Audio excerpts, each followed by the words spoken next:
ایک جماعت مکہ پہنچا اور قریش کو مسلمانوں کے خلاف جنگ کے لیے آمادہ کر لیا۔ اس کے بعد انہوں نے عرب کے دوسرے قبائل کو بھی ساتھ ملا لیا۔ تقریباً 12,000 کا لشکر تیار کر کے مدینہ پر حملہ کرنے چل پڑے۔ مدینہ کے مشرق اور مغرب کی طرف پتھریلی چٹانیں اور جنوب کی طرف گھنے جنگلات تھے۔ صرف شمال کی طرف راستہ کھلا اور غیر محفوظ تھا۔ آپ صلی اللہ علیہ وآلہ وسلم نے شمال کی طرف 5 گز چوڑی اور 5 گز گہری خندق کھودنے کا حکم دیا اور خود بھی خندق کھودنے میں مصروف ہو گئے۔ دن رات کی محنت سے لشکر کفار کے آنے سے پہلے خندق تیار کر دی گئی۔ تقریباً 20 روز تک کفار نے مدینے کا محاصرہ کیا۔ آپ صلی اللہ علیہ وآلہ وسلم نے 3,000 صحابہ کرام رضی اللہ تعالیٰ عنہ کے ساتھ خیمہ زن ہوئے۔ اس دوران بنو قریظہ نے بھی حملے کی تیاریاں شروع کر دی۔ پھر ہیں اللہ تعالیٰ کی تائید اور نصرت، یعنی اللہ تعالیٰ کی مدد مسلمانوں کو کیسے حاصل ہوئی۔ 5 ہجری میں جنگ خندق یعنی غزوہ احزاب کے موقع پر قریش، عرب کے قبائل اور یہودیوں نے مل کر مدینے پر حملہ کیا۔ یہ بڑے سخت حالات تھے مسلمانوں کے لیے۔ یہ مسلمانوں پر بڑا سخت وقت تھا، جس کا نقشہ قرآن کریم میں کچھ یوں ہے: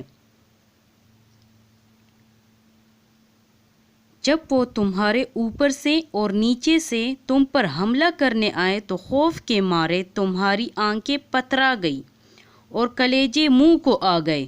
تم لوگ اللہ کے بارے میں طرح طرح کے گمان کرنے لگے۔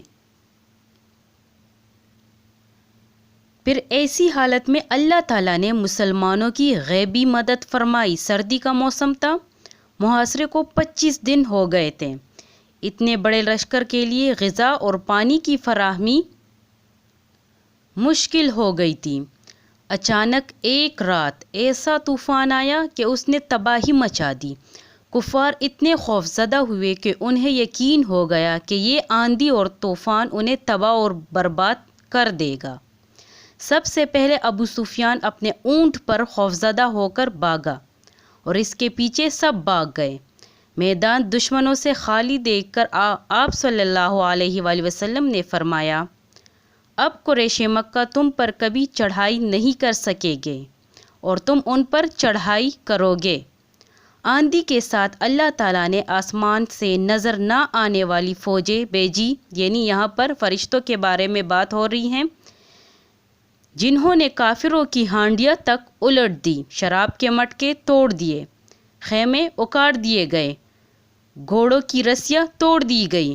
اس طرح اللہ تعالیٰ نے مسلمانوں کو ایک بڑی آفت سے بچایا اور ان کی حفاظت فرمائی اور یوں مسلمان عرب پر چھا گئے۔ پھر ہیں آزمائش کی گھڑیوں میں اہل ایمان اور منافقین کا طرز عمل۔ غزوہ احزاب کے دوران آزمائش کی گھڑیوں میں اہل ایمان کو سخت تکلیف سے گزرنا پڑا۔ دشمن کے طویل محاصرے اور حملوں کی وجہ سے شدید پریشانی اور خوف کا عالم تھا۔ دلوں میں طرح طرح کے وسوسے آ رہے تھے کہ نہ جانے کب اللہ کی مدد آئے گی۔ نبی کریم صلی اللہ علیہ وآلہ وسلم کی قیادت اور تسلی کی وجہ سے مومن آخری دم تک ثابت قدم رہے اور مشکلات سے ان کے ایمان اور مضبوط ہو گئے۔ اس کے مقابلے میں وہ لوگ جن کے دلوں میں نفاق کا روگ تھا، یعنی منافقت کی بیماری تھی، یہ کمزور دل اور بزدل تھے۔ وہ گھر جانے کے لیے طرح طرح کے بہانے کرنے لگے۔ کوئی آ کر کہتا کہ یا رسول اللہ صلی اللہ علیہ وآلہ وسلم، ہمارے گھر بالکل غیر محفوظ ہیں، بنو قریظہ حملہ کر کے ہمارے بال بچوں کو قتل کر دیں گے، ہمارے گھر بار لوٹ لیں گے، مہربانی فرما کر ہمیں اجازت دے دی جائے کہ واپس جا کر ہم اپنے گھروں کی حفاظت کریں۔ اس پر یہ آیات نازل ہوئی اللہ تعالیٰ کی طرف سے کہ اے محمد صلی اللہ علیہ وآلہ وسلم، یہ صرف ان کی بہانے بازیاں ہیں، ان کے گھر محفوظ ہیں، انہیں کسی قسم کا کوئی خطرہ نہیں ہے۔ یہ تو صرف میدان جنگ سے بھاگنے کے بہانے ہیں۔ کچھ منافق ایسے بھی تھے جنہوں نے اجازت لیے بغیر اپنے مورچوں کو بغیر اطلاع کے خالی چھوڑ دیا۔ اس کے مقابلے میں وہ لوگ جن کے دلوں میں مرض تھا، یعنی منافقت کا مرض تھا،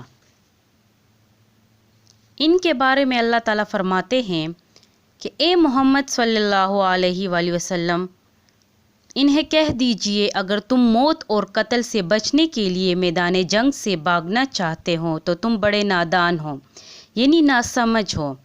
یاد رکھو تم موت سے بھاگ نہیں سکتے۔ اگر تم میدان جنگ میں قتل ہونے سے بچ بھی گئے تو کیا پھر ہمیشہ کے لیے زندہ رہو گے؟ آج نہیں تو کل ہم نے موت کا ذائقہ چکھنا ہے، اسی لیے چند روز زندگی کے لیے اپنے نام پر بزدلی اور نامردی کی تہمت نہ لگنے دو۔